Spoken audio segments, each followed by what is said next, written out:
At so ayan, hi guys, welcome back sa channel natin. At ayan, ay kanina nga ni-reveal na o confirm na kung sino yung anak nito ni Gaban. At kilala nga yan nila Luffy. So itong mapapanood ninyo ay nagawa ko na nga ito dati. So not sure kung napanood nyo na yung theory natin patungkol nga sa anak nito ni Gaban. Pero ayan, ay kung napanood nyo na itong video natin, ay of course pwede nyo nang i-skip itong video natin. So ano lang to habang naghihintay dyan nga kay full chapter naman o full summary ni chapter 1139. So natutuwa kasi ako dito sa theory na to kasi tumama But anyways, ayan nga guys, ay maraming salamat sa walang sawang pagsuporta sa channel natin. So yun na naman at huwag na nga natin patagalin pa. Simulan na natin yan. So nung sa nakarang chapter ay inireveal nga na etong si Kolo na isang half giant, half human. So yung kanyang nanay ay etong ang si Ripley, isang higante. Habang sa kabilang banda, yung kanyang tatay naman base sa description ni Colon ay isang matapang at saka isang malakas na pirata na kung saan nakikipagsabayan sa mga higante.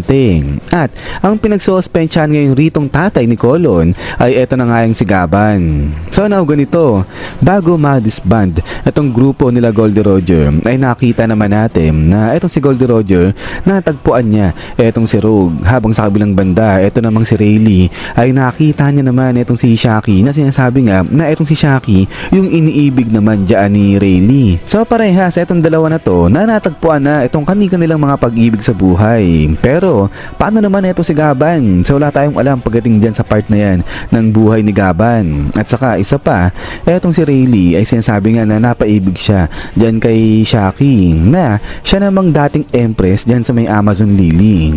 So ganito, etong mga Amazon Lily ay base sa Norse mythology ay mga malakas at saka mga matatapang talaga etong mga babae na to. Pero sa Norse mythology, ang dagdag pa rito, mga higante etong mga Amazon na to. So kaya ngayon ay pinagsuspetsahan na hindi kaya yung sa pagdating dito kay Rayleigh at saka kay Gaban ay may parallel sa pagitan ng dalawa na yan.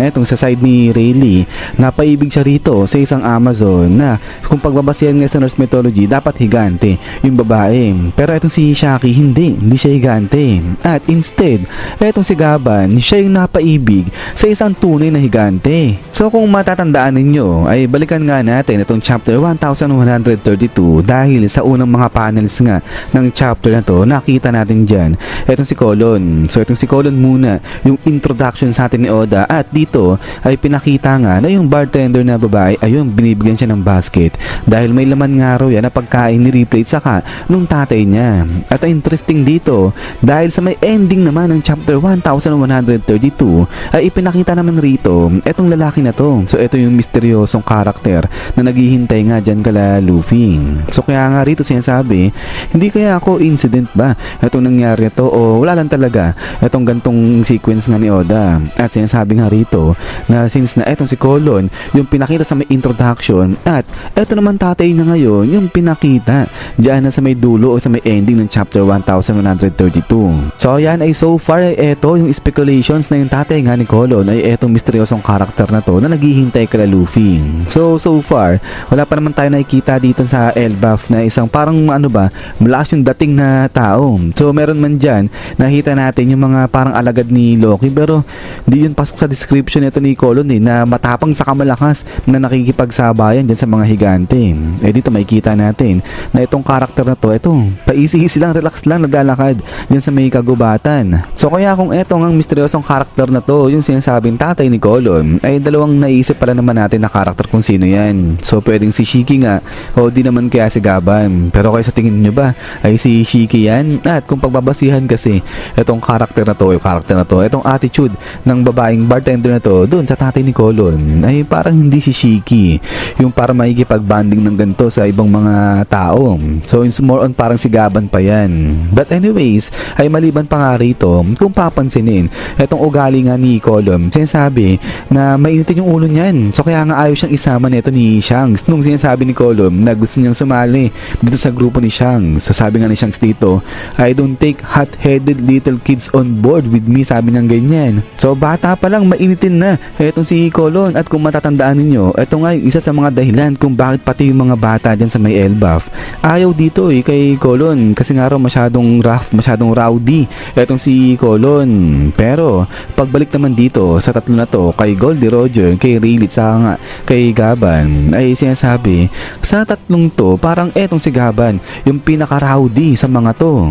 Which is, parang yan yung nakuha o namana ni Colon dito kay Gaban. So dito sinasabi lang o kino-compare lang yung ugali ni Colon sa kanga ni Gaban, parang halos iisa. So kung pagbabasihan kasi kung paano i-portray ni Oda etong si Gaban, ay mapapansin nga na parang kala mo laging galit parang mainit lagi ulo nito ni Gaban. At saka parang etong si Gaban yung laging on the go. So kumbaga pagdating sa action ay parang etong si Gaban kagad yung laban na laban dyan, which is parang nakita nga natin yan dito rin sa ugali ni Colon. So kung mapapansin nyo o kung matatandaan nyo pala sa mga nakalipas sa chapter, eto nga biglang sinurprise attack ni Colon etong si Luffy dahil gusto niyang malaman o gusto niyang testingin kung gaano kalakas etong si Luffy. Pero eto nga, hindi umubra etong surprise attack ni Colon dyan kay Luffy. So kaya ayan ay kung etong si Gaban nga yung tatay nito ni Colon, ay posibleng ayan yung namana niya nga dito kay Gaban, yung dugong laban na laban. So of course syempre maliban pa na etong si Colon ay dyan nga kasi pinanganak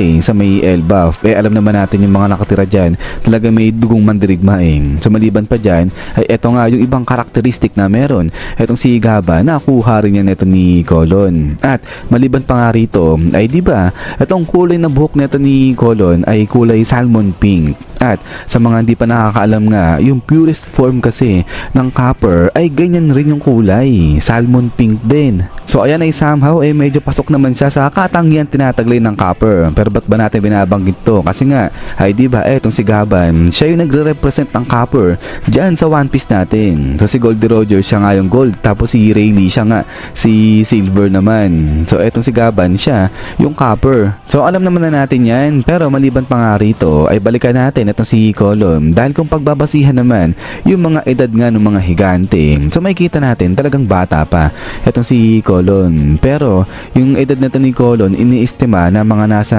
15 o 25 years old yan. So ganyan yung mga edad din ng mga bata rito sa may Elbaf. So kaya naman during nung panahon na yan ay eto nga yung na-disband na yung grupo nila Goldie Roger.